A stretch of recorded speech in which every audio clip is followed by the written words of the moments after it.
If there was one word to describe Google's business strategy, it would be innovation. This strategy allows Google to successfully compete in the high-tech market, which perhaps more than any other industry requires a constant and consistent creation of new and better products. To do this and maintain its current competitive advantage, Google must acquire and develop a specific type of creative and outside-the-box talent. They are able to do this through effective recruiting processes and a culture that fosters innovation.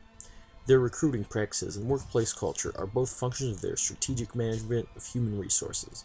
One of the main reasons Google has been able to continue its growth and success is because its human resource strategy, specifically in recruiting and workplace environment cultivation, is aligned with its business strategy, innovation. Google must start out by attracting employees to work for them.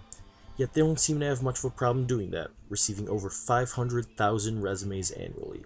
How is it that they make sure they are attracting the right type of person? And once they have 500,000 resumes, how do they ensure that the right candidates are chosen?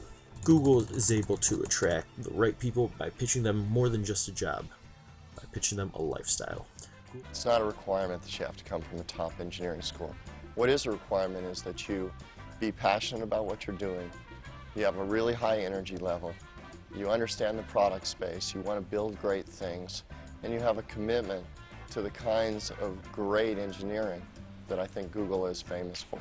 For example, Google is well known for its exquisite on-site cafes which use organic and locally grown food. Google also has a casual dress policy, extremely flexible hours, shuttles for employees who do not want to drive to work, on-site yoga and massages, along with a long list of other perks that fit within the Google lifestyle. As mentioned before, attraction is just the first step.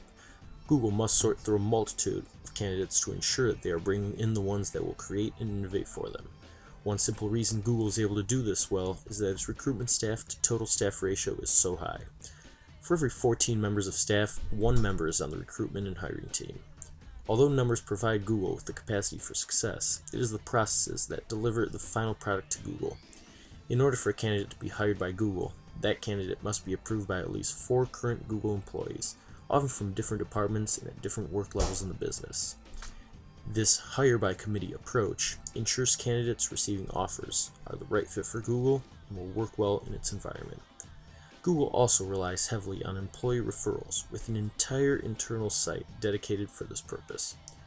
Both these hiring processes create what Google calls their positive feedback loop. Good employees hiring good employees, who then hire more good employees. So even now, after Google has picked out the cream of the crop of creativity, how is it able to foster ongoing innovation and development? Google accomplishes this through the cultivation of their unique culture in 3 distinct ways: the physical environment of the offices, the informal codes of conduct, and the formal workplace policies. Google's non-traditional offices may seem odd to an outsider, but are carefully created to achieve a culture that will then achieve business goals. Google's offices are painted with bright colors, come equipped with ping pong and pool tables, and have employees' dogs roaming the halls. This outside-the-box environment allows for just the type of outside-the-box thinking that Google wants. In addition to the physical environment, the informal code of conduct at Google can be seen through the 10 Things We Know to Be True, written by the co-founders at Google's birth. A few poignant examples include: focus on the user and all else will follow, you can be serious without a suit, and you can make money without doing evil. These 10 principles subtly, and maybe not so subtly, influence the daily behavior and productivity of Google employees, while also creating a culture aligned with Google's business strategy. Yet nothing may be as conducive to innovation as Google's famed 20% rule. This formal workplace policy states that all engineers are to work on their own personal projects 20% of their work time. This policy creates intrinsic fulfillment for the employees, and products and results for the organization. Some of Google's biggest successes have come from 20% time, such as Gmail and Google Talk. 20% time allows Google to be highly competitive in the ever-changing technology industry. Overall, Google has been phenomenally successful because it has so perfectly aligned its business strategy with its HR strategy. They are able to acquire talented creativity through their unique recruiting and proceed to foster and develop that creativity and talent into tangible innovation and company outputs.